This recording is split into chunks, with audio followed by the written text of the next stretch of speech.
Abigail Smith Adams was born on November 11, 1744, in Weymouth, Massachusetts.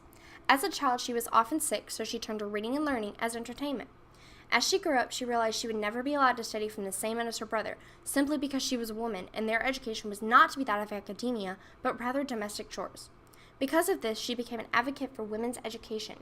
She once said, "If much depends, as is allowed, upon the early education of youth, and the first principles which are instilled take the deepest root, great benefit must arise from literary accomplishments in women." She argued that women should be given the right to a formal education, just as men were allowed. They were citizens too. She was not satisfied, like many women during this time, with her role in life being limited to household chores and raising children. To achieve breaking the stereotype, women needed an education.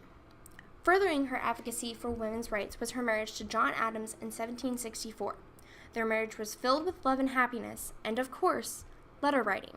It was in these infamous letters that Abigail urges her husband to pay attention to the ladies and remind him, "Remember the ladies, and be more generous and favorable to them than your ancestors. Do not put such unlimited power into the hands of the husbands. Remember, all men would be tyrants if they could. If particular care and attention is not paid to the ladies, we are determined to foment a rebellion, and will not hold ourselves bound by any laws in which we have no voice or representation." For this time period, the reminders in her letters were seen as audacious by men, but that did not stop Abigail Adams from speaking her mind and becoming an ardent advocate for women's rights. While men saw her as foolish, she, as many of the women that came after her, would not give up, but rather persevere through the mockery and even hatred. Her own husband even disregarded these reminders, just as any man would at this time. Although John did not take her views on women's rights seriously, he learned throughout their marriage that she knew politics, especially their shared anti-federalist views, and he would often come to ask her for her opinion on certain political matters. Her political knowledge was in part due to her term on the Massachusetts Colony General Court in 1775, along with Mercy Warren and the governor's wife, Hannah Winthrop. Their job was to question women about their loyalty to the English crown and report any women trying to obstruct the revolution. While Abigail made it clear she would not be silenced, on March 4, 1797, her attitude was forced to change ever so slightly, as her husband was now the second president of the United States.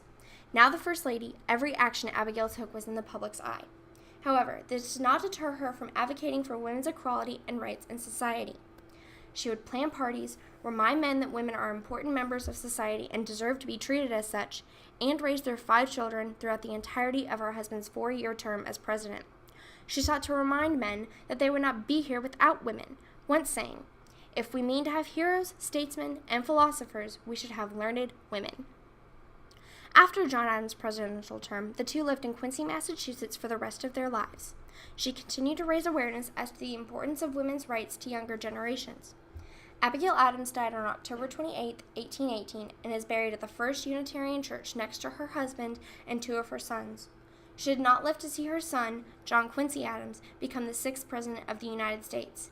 However, her memory lives on thanks to her grandson, who had many of her letters published in 1848. Abigail Adams was one of the initial women to give birth to the feminist movement. She was strong-willed and would not be deterred from calling attention to the unfair treatment of women for any reason. She was among one of the first women to hold a government position, something that even early second-wave feminists would not get to experience. She was able to influence a man in the political sphere, something completely unheard of in the late 18th century. She laid the groundwork for women who came after her, such as Ellen Starr, Margaret Sanger, and even Hillary Clinton. She embodied the powerful and capable women in a time where they were still seen as dolls, something that needed to be taken care of, something that could not have a voice in society. She balanced being a loving wife and caring mother at the same time she fought for women's equality in the United States. She laid the foundation for her successors to build on, one day hoping women would receive the same rights and privileges as men. And just as her successors, she faced disgust and oppression while trying to speak her mind. She was dismissed by almost all men because of the absurdity of her words. However, she still did not give up.